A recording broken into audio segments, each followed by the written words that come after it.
ಮೇಲೆ ಯುದ್ಧಕ್ಕೆ ಹೋಗಿ ಬಹಳ ಹೀನವಾಗಿ ಸತ್ತಾನೆ ಅಬ್ಷಲೋ. ಎಲ್ಲ ಯವನಸ್ಥರಿಗೆ ಹೇಳ್ತಾ ಇದ್ರು, ತಂದೆ ತಾಯಿ ವಿರುದ್ಧ ನೀವು ಜೀವನ ಮಾಡೋದಾದ್ರೆ ಅಬ್ಷಲೋಮ್ನಂತೆ ಸಾಯ್ತೀರಿ ನೀವು. ಅಬ್ಷಲೋಮನ ಗತಿ ನಿಮ್ಗೂ ಬರುತ್ತೆ.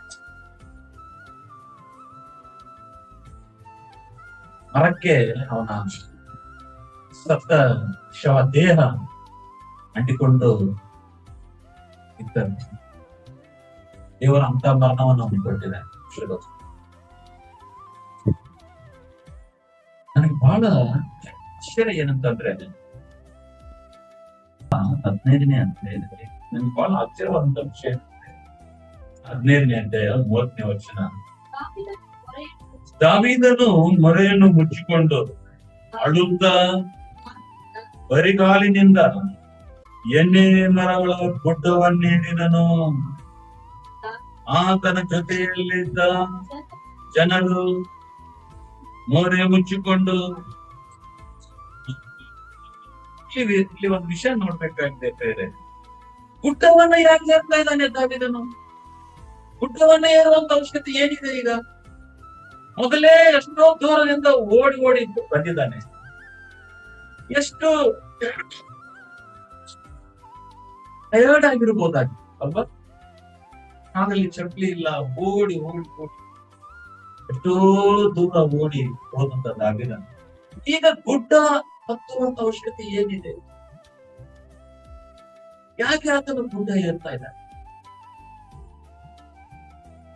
32ನೇ ವಚನದಲ್ಲಿ ಅವನು ಗುಡ್ಡದ ತುದಿಯಲ್ಲಿ ದೇವಾರಾಧನೆ ನಡೆಯುವ ಸ್ಥಳಕ್ಕೆ ಬಂದಾಗ, ಯಾಕೆ ಗುಡ್ಡ ಏರ್ತಿದ್ದಾನೆ? ಗುಡ್ಡದ ಮೇಲೆ ದೇವಾರಾಧನೆ ಮಾಡುವಂತ ಏನಿದಂತೆ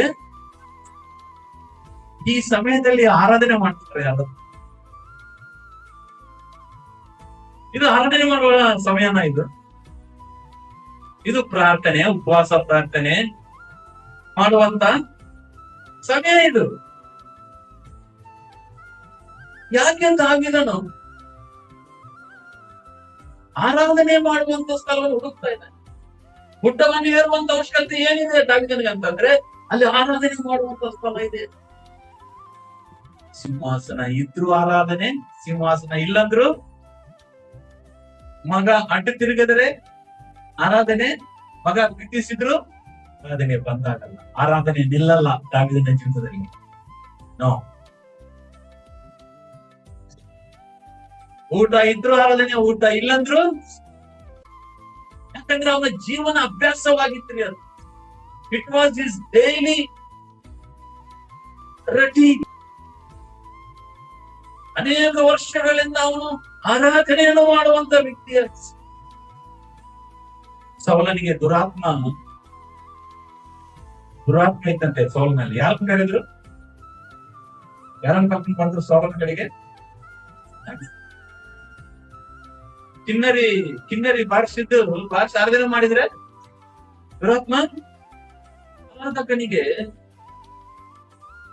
ಸಿಂಹಾಸನದ ಅವಶ್ಯಕತೆ, ಮನುಷ್ಯರ ಮಾನ, ಬಂಗಾರ, ಬೆಳ್ಳಿ ಏನ್ ಅವಶ್ಯಕತೆ ಇಡ್ರಿ.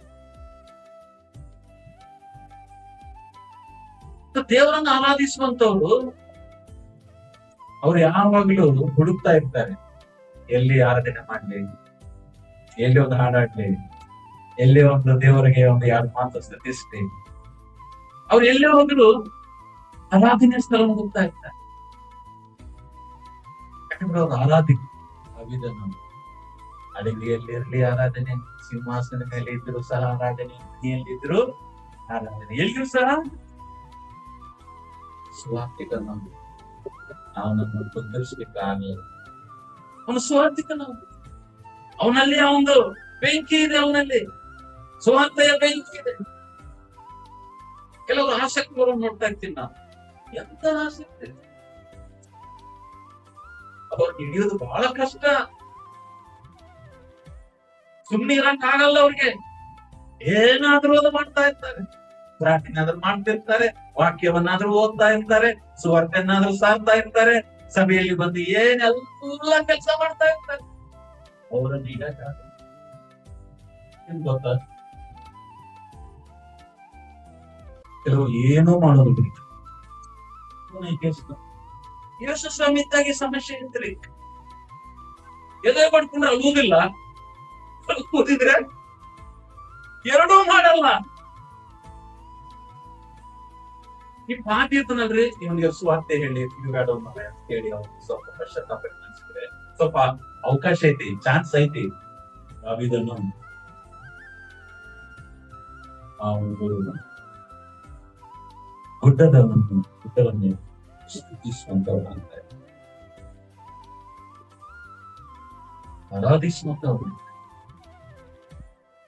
ಆರಾಧನೆ ಅದು ವೈಯಕ್ತಿಕ ವಿಷಯ, it's a private matter. So ಗುಡ್ಡವನ್ನು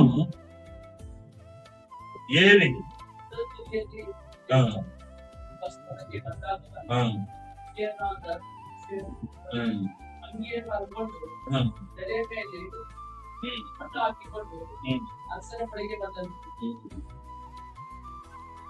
ದಾವೀದನು ಒಂದ್ ಕಡೆ ಅಳುತ್ತಾ ದುಃಖ ಪಡ್ತಾ ಇದ್ರು, ದೇವರ ಒಂದ್ ಕಡೆಗೆ ಕೆಲವು ಜನರನ್ನ ಏನ್ ಮಾಡ್ತಾ ಇದ್ದಾನೆ ಅವನಿಗೆ ಸಹಾಯ ಮಾಡುವಂತವ್ರು, ಅವನಿಗೆ ಆದರಣೆ ಕೊಡುವಂತವ್ರನ್ನು ದೇವರು ಅವನ ಕಡೆಗೆ ಕರೆಸ್ತಾರೆ.